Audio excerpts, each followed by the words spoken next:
Hey guys, Bo back here again today. Today's the day we're going to put the brakes in the blue pickup.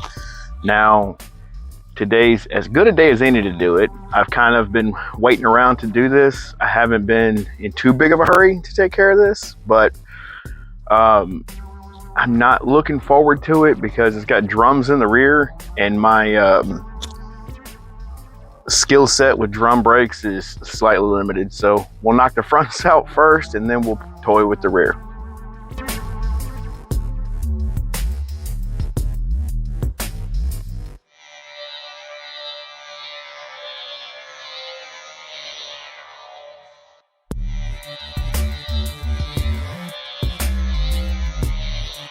Okay, so this is the driver's side. Yeah, driver's side front. So look at these rotors. They are, I mean, I don't want to say they're not bad. I mean, you can tell like right there where the brake was actually locked to the rotor. I think I could probably clean these up. The right thing to do at this point would be to replace these or try to have them turned. This isn't that serious. So I'm gonna pull these off, check the bearings. So pull the caliper off, pull the bracket off, pull this cap, this actual hub cap, pull the hub cap off, go in here, get the castle nut out, pull that out, actually pull the entire wheel assembly and the wheel bearings. Then once I have that in hand, we'll look at the bearings, we'll look at the races, we'll look at the spindles, make sure everything looks good as far as rolling is concerned, but it rolls good. So I'm not too terribly worried about those. I'm gonna hit these with a grinder and knock most of this off, and we'll throw them back on there.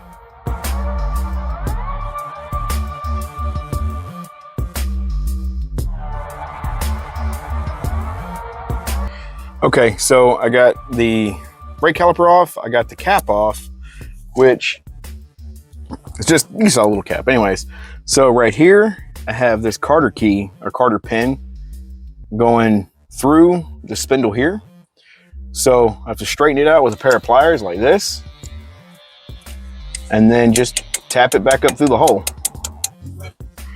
Okay, so I got that out.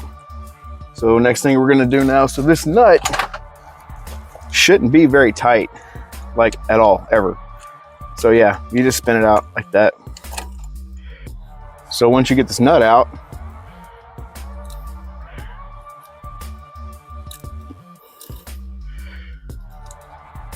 so, I mean, I can get a socket and do this and be a little bit faster, but the idea behind it is I can feel the threads and I can feel that everything seems good.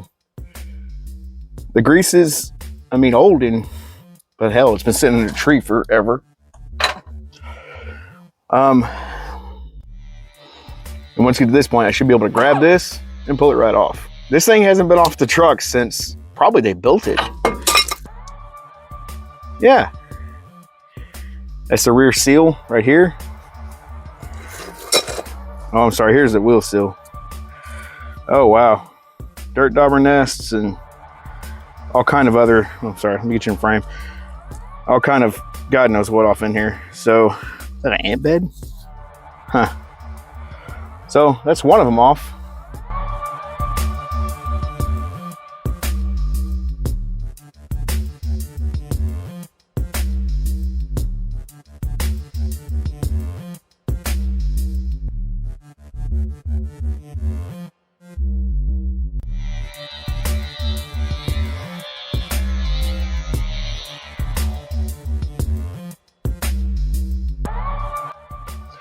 Okay, so this is the driver's side still. I got the spindle cleaned off. I got the back dust guard, dust plate, whatever, splash guard off of it. The important thing is right here on the spindle, we have some scoring on the spindle up here and some down here, which you would expect. That's where the bearing actually sits. I'm not concerned about that. The seal looks good. None of this is rusted. Get where you can see the seal, where the seal sits, it's still shiny metal. It's not rusted. So I don't think the seals have failed, and we got a bunch of water egress into this spindle. So the bearings are also good, which we'll look at those here in a second. So that's this side.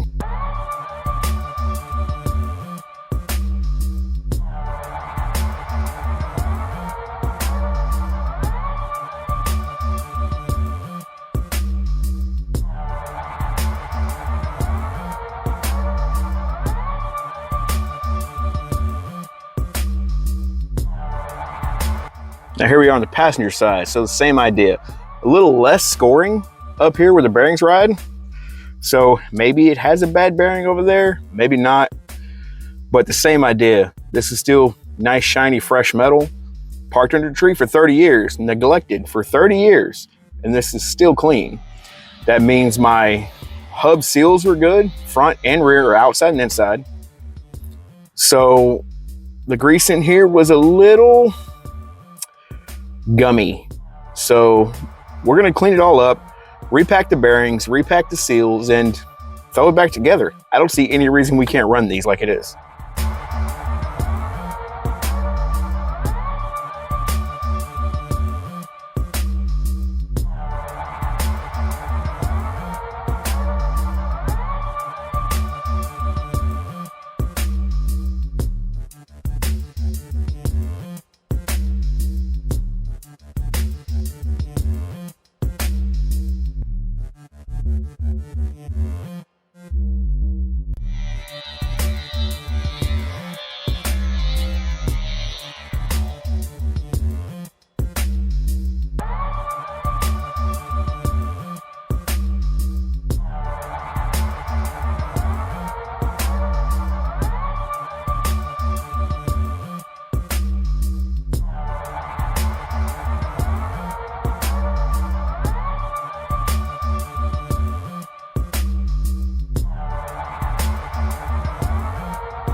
Okay, here's the driver's side rotor.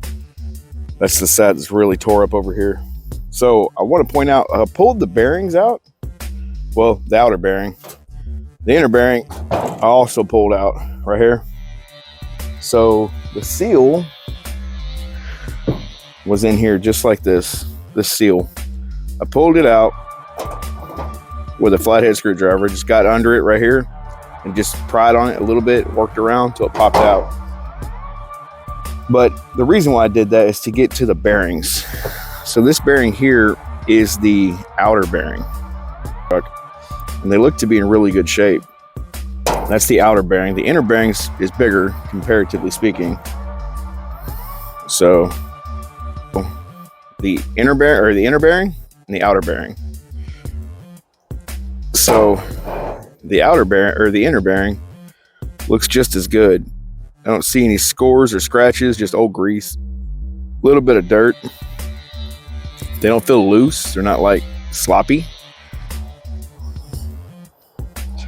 So I don't see any reason why we can't run these bearings. I'm going to repack them with grease. I'm going to show you how to do that here in a second. But as far as this goes, these things are in good shape.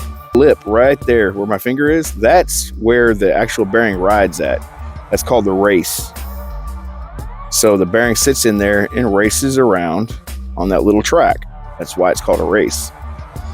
So this is tapered. This race is also tapered. So that's what helps keep your wheels centered. So anytime your tire is like this, kicked out real bad, or this, the camber's real bad, you put a lot of wear on these bearings. So if you use wheel spacers, you can put a lot of load on the bearings. If you do a lot of negative camber, you can put a lot of load on the bearing and wipe out your bearings pretty easily. So on the outside, the outer bearing, same idea. It sits down on its race and runs around. Really want to look at the race and make sure it's not scored or scratched up. And I really don't see anything alarming in there. It looks okay. Yeah, it's not bad at all. Get a rag in here and wipe it out.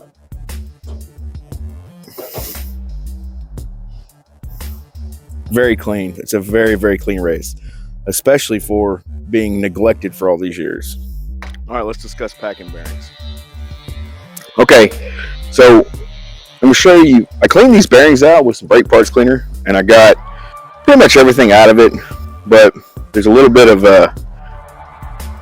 let's see if I can get a little bit of rattle.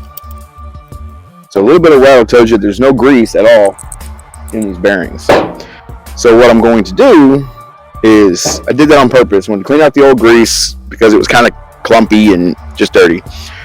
So I'm going to repack these bearings. I'm going to show you how to do that.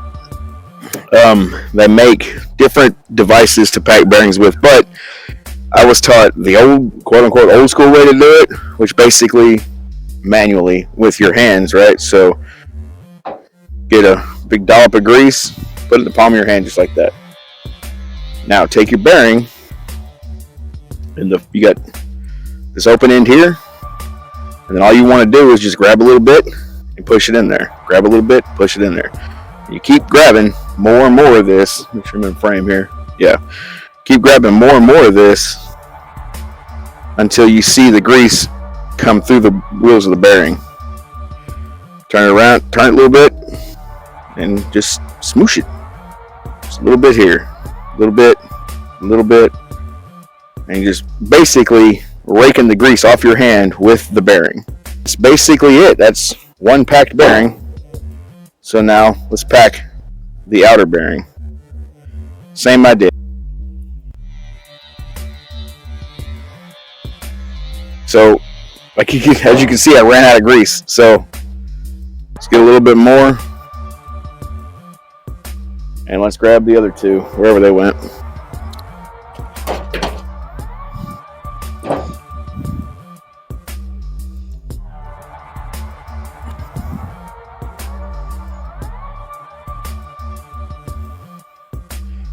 So there's not exactly let me get it in. It's not exactly a science to this, but essentially you just want to get enough grease in there that it squishes out the sides of the bearing. And what that's going to do for you is make sure that you got all around those barrels or those pins inside that bearing. Gotta keep it. Whoop. So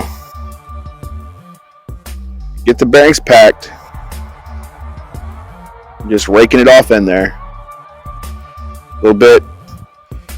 If you have serviceable bearings, which most cars nowadays don't, but if you have bearings that you can actually get off and take apart like this, where you can get to the physical bearing, I would suggest doing this every other brake job.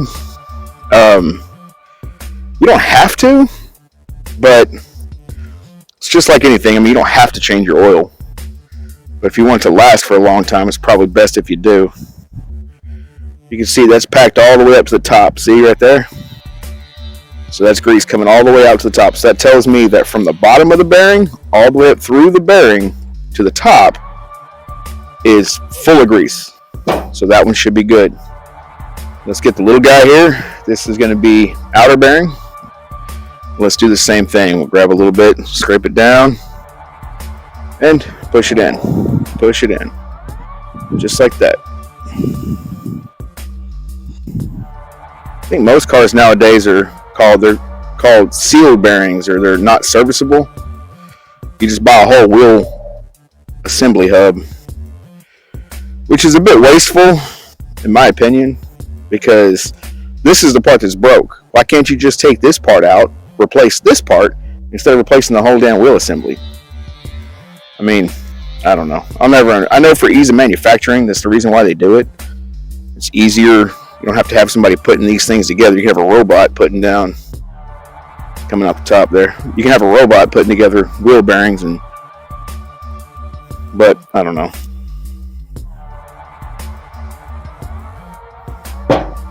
So that's it. I'm going to call those bearings packed. And then we're probably to the point now where we start putting this thing back together, at least the front anyways. Okay, so next thing we're going to do now is we're going to put the inner bearing in. and put the seal on. I'll show you how to do that. So take your inner bearing. Remember, your inner bearing is bigger than your outer bearing. So, and if you forget, the outer bearing won't sit in there. So get your big bearing, put it in, and then take your seal. Try to clean it up, make sure it's not too beat up. Set it, square it up on the hole. So once you get there, get your BFH, and then just tap around.